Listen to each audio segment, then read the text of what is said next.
শিক্ষকগণ সমাজৰ আটাইতকৈ আদৰ্শবান ব্যক্তি যাক আমি শ্ৰদ্ধা ভক্তি কৰোঁ যিয়ে ভৱিষ্যত মানৱ সম্পদ গঢ় দিয়াত নিজকে নিযুক্তি কৰে কিন্তু বৰ্তমান সময়ত এনেকুৱা কিছুমান শিক্ষক পাইছে যিসকলে নিজৰ চৰিত্ৰটো একে সম্পূৰ্ণৰূপে উদঙাই দেখুৱাব বিচাৰিছে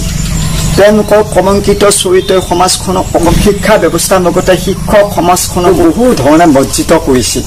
গতিকে এইসকল শিক্ষকক আপুনি শিক্ষক বুলি ক'ব নাই যিসকল শিক্ষকে নিজৰ ছাত্ৰ ছাত্ৰীৰ লগতে প্ৰেম কৰে যৌন সম্পৰ্ক কৰে ছাত্ৰীক ধৰ্ষণ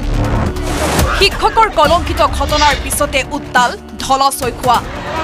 তিনিচুকীয়া জিলাৰ ঢলা আৰক্ষী থানাৰ অন্তৰ্গত হাতীখুলি হাইস্কুলৰ এগৰাকী নৱম শ্ৰেণীৰ ছাত্ৰীক হাতীখুলি হাইস্কুলৰে প্ৰাথমিক বিদ্যালয়ত শিক্ষকতা কৰা ভিকো চেত্ৰী নামৰ শিক্ষকগৰাকীয়ে যোৱা ২৬ মেত সংঘটিত কৰিছিল এই জঘন্য কাণ্ড অভিযোগ অনুসৰি ৰান্ধনী ঘৰত টোপনি ধৰা ঔষধ মিহলোৱা কোল্ড ড্ৰিংকছ খুৱাই ভিকো চেত্ৰীয়ে সংঘটিত কৰিছিল দুষ্কৰ্ম ধৰ্ষণৰ বিষয়ে আনক অৱগত কৰিলেই হত্যাৰ ভাবুকি দিছিল অভিযুক্ত শিক্ষকগৰাকীয়ে পিছে এই ঘটনাৰ পিছতে শাৰীৰিক আৰু মানসিকভাৱে ভাগি পৰিছিল ছাত্ৰীগৰাকী যোৱা ৩ জুনত কীটনাশক ঔষধ খাই আত্মহত্যাৰ চেষ্টা চলাইছিল ভুক্তভোগী ছাত্ৰীগৰাকীয়ে গুৰুতৰ অৱস্থাত চিকিৎসালয়ত ভৰ্তি কৰোৱাই ছাত্ৰীগৰাকীৰ জীৱন ৰক্ষা হোৱাৰ পিছতেই ফাদিল হ'ল ভিকো চেত্ৰীৰ জঘন্য কাণ্ড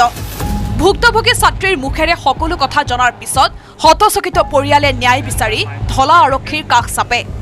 ইয়াৰ পিছতেই বুধবাৰে অভিযুক্ত শিক্ষক ভিকো চেত্ৰীক গ্ৰেপ্তাৰ কৰে ঢলা আৰক্ষীয়ে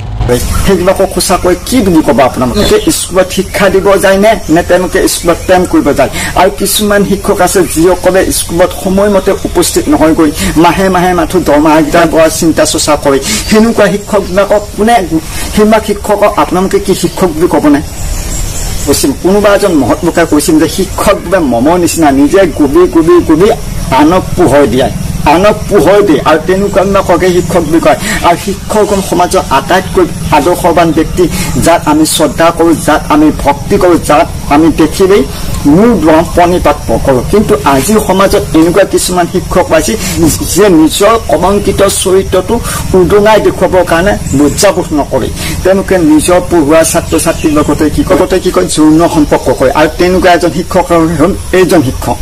গতিকে বন্ধুসকল এইজন শিক্ষকক কি আপুনি শিক্ষক বুলি ক'ব নাই এইজন শিক্ষকক কেনেকুৱা ব্যৱস্থা গ্ৰহণ কৰিব লাগে অকল এখেতক চাকৰিৰ পৰা বৰ্খাস্ত কৰা নহয় এওঁলোকক একেবাৰে চিৰদিনৰ কাৰণে চাকৰিৰ পৰা বহিষ্কাৰ কৰি দিব লাগে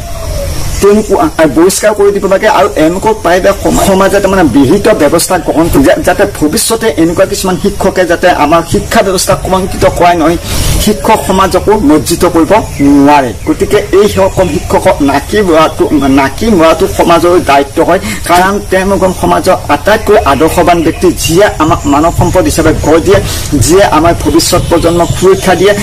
আৰু যাক কোৱা হয় পিতৃ মাতৃৰ পাছতেই কোৱা হয় শিক্ষাগুৰু বুলি গ্ৰহণ কৰা হয় গতিকে বন্ধুসকল আজিৰ সমাজত দেখা দিয়া এই কুচৰিত্ৰ শিক্ষকসকলক সঁচাকৈ নাকি লগাটো নিতান্ত প্ৰয়োজন আহি পৰিছে কাৰণ ই আমাক সমাজখনক লজ্জিত কৰে আমাৰ শিক্ষা ব্যৱস্থাটো ই বাৰুকৈ বহু কুপ্ৰভাৱ তেওঁলোকে স্কুলত গৈ পঢ়ুৱাব আশাৰে ছাত্ৰীৰ লগত